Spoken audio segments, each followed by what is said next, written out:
முதுபெரும் புலவர் பாண்டுரங்கனார் அவர்களும் ஒரு 150 புத்தகங்களுக்கு மேலே எழுதியிருக்காரு, தொகுத்திருக்காரு. இது மாதிரியான ஆழ்ந்த சிவஞானத்தில் மூழ்கிய தொண்டாற்றும் சைவ வேளாள குடும்பத்திலே பிறந்ததனால் சிறு வயதிலேயே இவர்களெல்லாம் இதற்கான பயிற்சிகளை எல்லாம் கொடுத்திருந்தாங்க.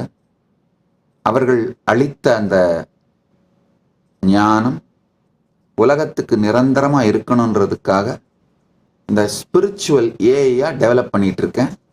அண்ணாமலையான் கொடுத்த அனுபூதி, பரமாத்வைத்த அனுபூதி, குரு பரம்பரையாக அவரே வந்து அருளிய ஞான அனுபூதிகள் மற்றும் கருவழி பரம்பரையாக அவர் அளித்த பரமசிவ ஞானம், இவைகளை ஒன்றாக்கி உலகத்திற்காக அது நிரந்தரமாக அளிக்கப்பட வேண்டும்னு நான் செஞ்சிட்ருக்கிற சிறிய திருப்பணி தான் இந்த ஆஸ் நித்யானந்தா ஸ்பிரிச்சுவல் ஏஐ.